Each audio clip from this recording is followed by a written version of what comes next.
Friends, good morning. मैं हूं मनीषा और मैं स्वागत करती हूं आपका अपने channel money tree with Manisha पे। आज का मेरा वीडियो स्पेशली होगा JP power, not JP associates. हम बात करेंगे जेपी पावर। जेपी एसोसिएट्स की न्यूज़ तो सबके पास है कि अडानी ग्रुप ने इसके लिए सबसे ज़्यादा बोली लगाई है और उस चक्कर में स्टॉक एकदम आपको सर्किट मारते हुए दिख रहा होगा।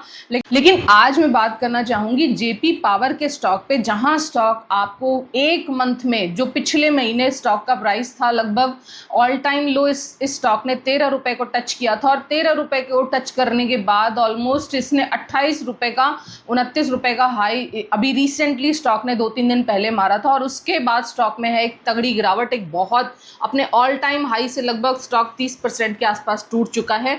तो अब क्या किया जाना चाहिए? सबसे बड़ी दिक्कत यहाँ आती है कि लोग घुस तो जाते हैं स्टॉक्स में और उन स्टॉक्स में उनको बने कैसे रहना है, ये इंपॉर्टेंट चीज़ है। किसी भी स्टॉक में बाय करना बड़ा मतलब काम नहीं है। आप इजीली बाय कर लेंगे, लेकिन उस स्टॉक से प्रॉफिट निकाल के लेके जाना वो बड़ा काम है। उस स्टॉक से प्रॉफिट कहाँ बुक करना चाहिए, कहाँ एंट्री करनी चाहिए, कहाँ एग्जिट करनी चाहिए।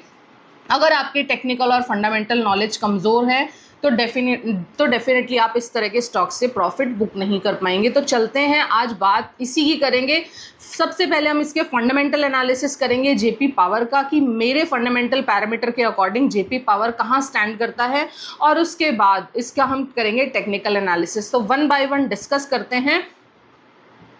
तो सबसे इंपॉर्टेंट चीज़, जेपी पावर के जितने भी पैरामीटर्स, जिन पैरामीटर पे मैं स्टॉक बाय कर लेती हूँ, उन पैरामीटर्स पे जेपी पावर खरा नहीं उतरता है।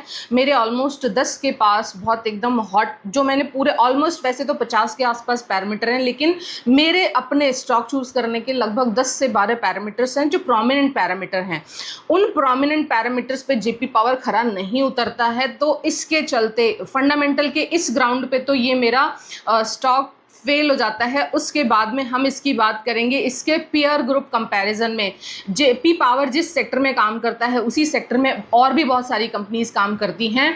तो अगर जेपी पावर के फंडामेंटल को मैं उन कंपनीज के साथ कंपेयर करती हूँ ना, तो भी जेपी पावर उनके सामने कहीं टिक नहीं पाता है। जेपी पावर की बजाय और बहुत अच्छी पावर सेक्टर की कंपनीज इस वक्त मार्केट में हैं, जिन पे हम अगर फंडामेंटली लॉन्ग टर्म का इन्वेस्टमेंट करके चलें तो शायद वहाँ हमें ज़्यादा अच्छे गेंस देखने को और ज़्यादा सस्टेनेबल गेंस देखने को मिलेंगे।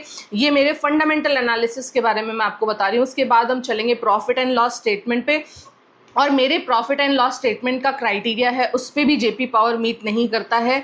और इसके बाद हम चलेंगे बैलेंस शीट पे। तो मेरी बैलेंस शीट का क्राइटेरिया भी जेपी पावर, बैलेंस शीट के क्राइटेरिया में भी जेपी पावर फेल हो जाता है, क्योंकि जेपी पावर से कहीं ज़्यादा अच्छी इसी सेक्टर के और बहुत सारी कंपनीज की बैलेंस शीट है। तो इसलिए ये इस पैरामीटर में भी फेल है। कैश फ्लो स्टेटमेंट की बात करें तो कैश फ्लो स्टेटमेंट में भी जेपी पावर फेल कर रहा है। कंपनी बहुत ज़्यादा कर्जा लेती जा रही है। हर साल कंपनी को अपने बहुत सारे काम कर्जा ले करने पड़ रहे हैं। और नेक्स्ट एंड लास्ट मेरा फंडामेंटल का पैरामीटर है पब्लिक होल्डिंग्स। तो इस वक्त जेपी पावर में ऑलमोस्ट 52.43% की पब्लिक होल्डिंग है, जो मेरी लिमिट से बहुत ज़्यादा हाई है। मैं कभी भी इतनी ज़्यादा जिसमें रिटेल होल्डिंग होती है ना, उस स्टॉक को लॉन्ग टर्म के लिए तो एटलीस्ट नहीं लेती।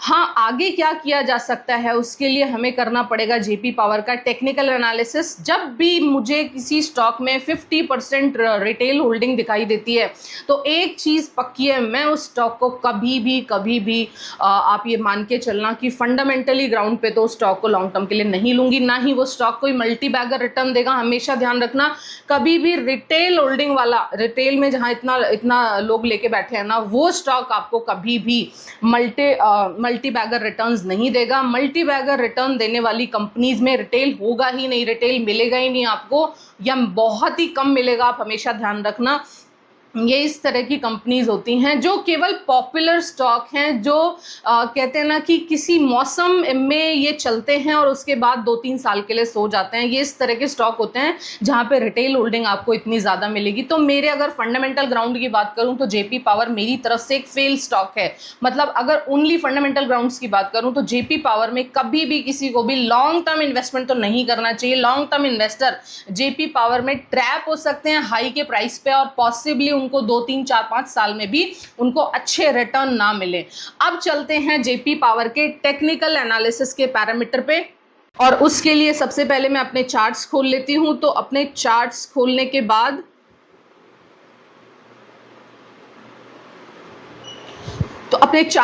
के बाद सबसे मोस्ट इम्पॉर्टेंट और क्रिटिकल चीज़ तो ये है कि इस वक्त भी जेपी पावर का स्टॉक अपने ऑल टाइम हाई, जो इसके मल्टी ईयर रेजिस्टेंस है ना, इस वक्त 25 रुपए के आसपास का एक multi year resistance JP power face करता है। अब से पहले भी कई बार ये स्टॉक 25 रुपए के आसपास आया है और उसके बाद स्टॉक को बहुत ही ज़बरदस्त सेलिंग प्रेशर देखने को मिलता है। तो फिलहाल तो स्टॉक है अपने all time high multi year resistance के पास, और कभी भी टेक्निकल चार्ट्स के आधार पे भी अगर बात करूँ ना, तो रिकमेंडेड नहीं होता कि आप कभी भी मल्टी ईयर रेजिस्टेंस हाई के आसपास स्टॉक को बाय करें। हाँ, ये टाइम अगर आप कहीं नीचे से इन्वेस्टेड हैं और 100% के या 50% और 80% के प्रॉफिट पे किसी स्टॉक में बैठे हैं और आपको एक मल्टी ईयर रेजिस्टेंस सामने दिखाई दे, तो आप वहाँ पे होल्ड करके चल सकते हैं, लेकिन फ्रेश बाइंग करना मल्टी ईयर रेजिस्टेंस के पास बिल्कुल भी एडवाइजेबल नहीं होता। इनफैक्ट जब तक स्टॉक प्रॉपर आपको सपोर्ट बनाते हुए ना दिखे, तब तक अगर आप उसमें एंट्री करने की कोशिश करेंगे तो वो फिर दिक्कत आ जाती है। उसमें फिर आपको स्टॉक को कई बार ऐसे होता है मल्टी ईयर रेजिस्टेंस पे स्टॉक टकरा के वापस आता है और फिर से गिरता ही चला जाता है, और अपने हाई से, अपने ऑल टाइम हाई से स्टॉक फिर से 30-40% गिर जाता है और 2-3 साल के लिए आप वहाँ पे ट्रैप हो जाते हो। अक्सर आप लोगों के साथ ऐसा होता भी होगा कि आप स्टॉक को खरीदते हो ब्रेकआउट पे और उसके बाद ब्रेकआउट आपके ब्रेकडाउन में चेंज हो जाते हैं और उस स्टॉक में आप अगले 2-3 साल के लिए ट्रैप हो जाते होंगे। तो सेम विद जेपी पावर, अगर लॉन्ग टर्म के लिए अगर आप यहाँ पे लेके बैठते हैं और ऑल टाइम रेजिस्टेंस पे आप इसको खरीद लेते हैं, तो स्टॉक में आपको खासा दिक्कतों का सामना करना पड़ेगा। फंडामेंटली ग्राउंड पे बहुत ही पुअर स्टॉक है। फंडामेंटली ये स्टॉक मुझे बिल्कुल भी पसंद नहीं आया। इसके मुकाबले और कई सारे स्टॉक इस वक्त बहुत अच्छे प्राइस पे और बहुत चीपली अवेलेबल हैं। अगर आप जानना चाहते हो किस तरह से स्टॉक का फंडामेंटल एनालिसिस किया जाता है, तो आप मुझे ज्वाइन कर सकते हो। फंडामेंटल एनालिसिस का मेरा बहुत ब्यूटीफुल कोर्स चल रहा है, जहाँ पे केवल 5 मिनट में आप ये डिसाइड कर लोगे कि क्या ये स्टॉक लेने लायक है या क्या ये स्टॉक लेने लायक नहीं है। For investment, for long term investment, fundamental analysis कैसे करते हैं। तो टेक्निकल एनालिसिस करके चार्ट का मैंने आपको बता दिया है कि इस वक्त ये रेजिस्टेंस फेस कर रहा है। अब बारी आती है स्मॉल टेक्निकल पैरामीटर्स की। तो अगर आपको स्मॉल टेक्निकल पैरामीटर्स का अंदाजा है, किस तरह से स्मॉल टेक्निकल पैरामीटर पे बहुत बारीकी से स्टॉक का टेक्निकल एनालिसिस करके एंट्री करनी है, कहाँ स्टॉक का सपोर्ट बनेगा, किस तरह से स्टॉक इतने ऊपर ऑल टाइम हाई होने के बाद भी ब्रेकआउट दे सकता है और रेजिस्टेंस के आसपास होने के बाद भी ब्रेकआउट के चांसेस ज़्यादा हैं, वो मेरे कोर्स का पार्ट होगा। चलते हैं आगे, क्या न्यूज़ इसको आगे ले जाने में सक्षम है, किस बेसिस पे ये स्टॉक इतना हाई मारा है और आगे किस तरह से ये स्टॉक जाएगा।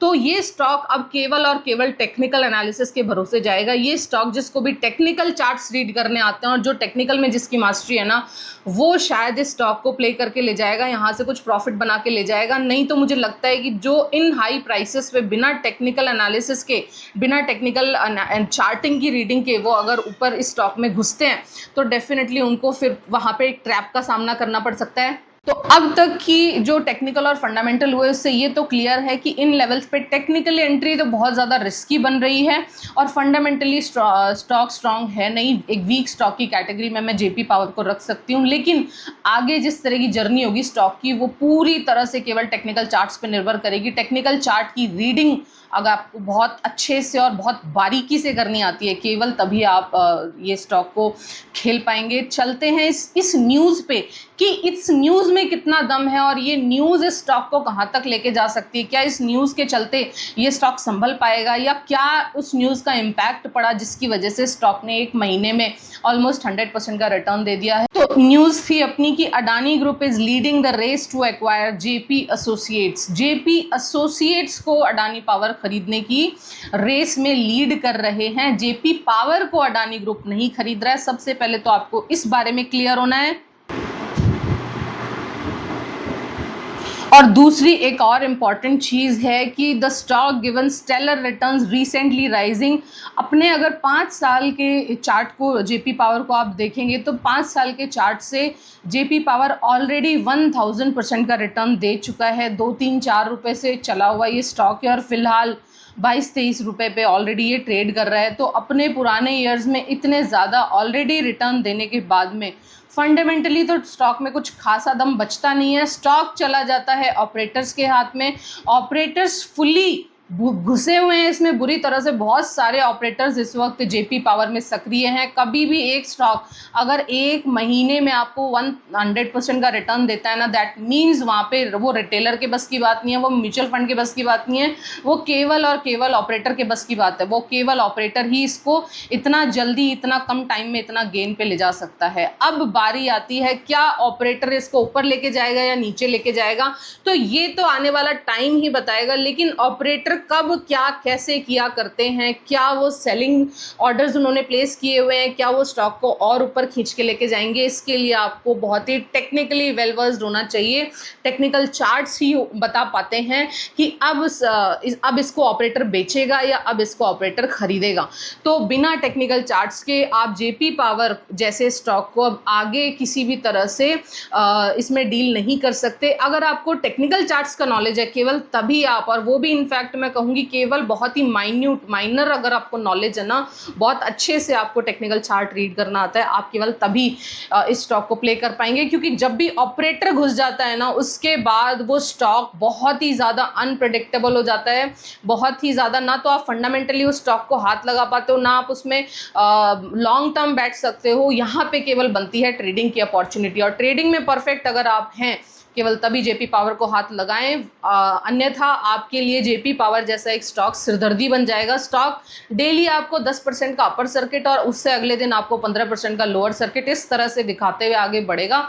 और उस केस में जो स्मॉल रिटेल इन्वेस्टर है वो या तो ग्रीडी बाइंग कर लेगा या वो पैनिक सेलिंग कर लेगा। और ग्रीडी बाइंग और पैनिक सेलिंग ही वो चीज़ हैं जो आपको स्टॉक मार्केट में लॉन्ग टर्म प्रॉफिट नहीं कमाने देंगी, और आपको हमेशा स्टॉक मार्केट एक सिरदर्दी दिखेगा। लेकिन अगर आप प्रॉपर टेक्निकल चार्ट सीखना चाहते हैं, किस तरह से किस स्टॉक में एंट्री की जाए, कब तक रुका जाए, रुकना भी है कि नहीं रुकना है, प्रॉफिट बुक करके भागना है, क्या ये टाइम वो है जहां पे अगर कोई प्रॉफिट में है तो उसको निकल जाना चाहिए या उसको लॉन्ग टर्म बने रहना चाहिए, ये सारा का सारा खेल अब टेक्निकल चार्ट्स पे चला गया है। क्योंकि गेम चला गया है ऑपरेटर्स के हाथ में, और ऑपरेटर अब रिटेल इन्वेस्टर की भावनाओं को बुरी तरह से प्ले कराएगा और उनको बुरी तरह से ट्रैप कराएगा। उनको या तो वो उनको ग्रीडी बाइंग कराएगा या वो उनको पैनिक सेलिंग कराएगा। अगर आप इन सब चीज़ों से बचना चाहते हो, फंडामेंटली और टेक्निकली चार्ट्स को किस तरह से रीड करते हैं ये सीखना चाहते हो, तो मेरे दिए गए नंबर पर आप मुझसे कॉन्टैक्ट कर सकते हो। इससे कहीं ज़्यादा अच्छे स्टॉक मैं आपको कह सकती हूँ, जेपी पावर से कहीं ज़्यादा अच्छे स्टॉक इस वक्त स्टॉक मार्केट में बहुत ही चीपली और बहुत अच्छे प्राइसेस पे उपलब्ध हैं। जिस तरह से कैसे स्टॉक बिल्कुल डेड लो पे है और अब वो ब्रेकआउट देने वाला है, मैं कहती हूँ कि स्टॉक को ब्रेकआउट के बाद खरीदना समझदारी नहीं है। इनफैक्ट वो स्टॉक फाइंड करना जहाँ पे ब्रेकआउट की तैयारी हो रही है वो है बड़ी बात। वो है आपके सस्टेनेबल प्रॉफिट्स, वो हैं आपके लॉन्ग टर्म प्रॉफिट। किसी स्टॉक में 5-10% अपर और नीचे और 1-2% के प्रॉफिट्स के लिए घुसना मुझे नहीं लगता वो रिटेल इन्वेस्टर के लिए एक समझदारी की बात होगी। आई होप आपको मेरी वीडियो पसंद आई है। पसंद आई तो प्लीज लाइक कर देना। Thank you so much for listening. Have a good day, good night, take care, tata, bye bye.